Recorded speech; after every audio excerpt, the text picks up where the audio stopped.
నేను, నా పిల్లలు, నా కుటుంబం. అది నువ్వు ఆత్మీయతలో ఎదుగుతున్నప్పుడు చేసే ప్రార్థన.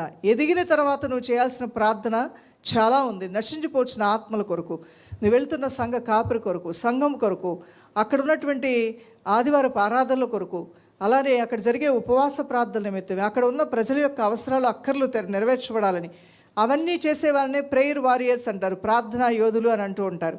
అది చాలా మంచిది. దేవుని దృష్టికి చాలా ఇష్టమైన కార్యం ఏదైనా ఉందంటే ఒక విజ్ఞాపనకర్తగా, ఒక ప్రార్థనా యోధుడిగా, ప్రార్థనా యోధురాలుగా నువ్వు ఇతరులను ఉద్దేశించి కూడా, ఇతరుల బాధను కూడా నీ బాధగా తీసుకుని ప్రార్థన చేసే ఆ గొప్ప మనసు నువ్వు కలిగి ఉండటాన్ని యేసయ్య చాలా ఇష్టపడుతున్నాడు. కాబట్టి విజ్ఞాపనకర్తగా మారు. నీ కొరకు, నీ ఇంటి కొరకు ప్రార్థన చేయి. అదే సమయంలో ఇతరులు ఇచ్చిన అవసరాలు నాకు పట్టవనుకోవద్దు, ఇతరుల కష్టం నాకు అనవసరం అనుకోవద్దు, సంఘ అవసరాల గురించి వాళ్ళే ఏదో ఒకటి చూసుకుంటా నాకు ఎందుకు అనుకోవద్దు. కనీసం ఒక ప్రార్థన కూడా నీకు వాక్యాన్ని బోధించి నీకు అనేక రీతిలుగా నీ ఆత్మీయ ఎదుగుదలకు తోడ్పడుతున్నటువంటి వారి నిమిత్తమై సంవత్సరంలో నువ్వు ఒక్కసారి కూడా ప్రార్థన చేయలేదా? మేలైంది ఎరిగిండు చేయకపోట పాపం, అది పాపం, నీ మీద అది చలామణి చేస్తుంది. దేవుని దగ్గర నువ్వు క్షమాపణ అడగాలి.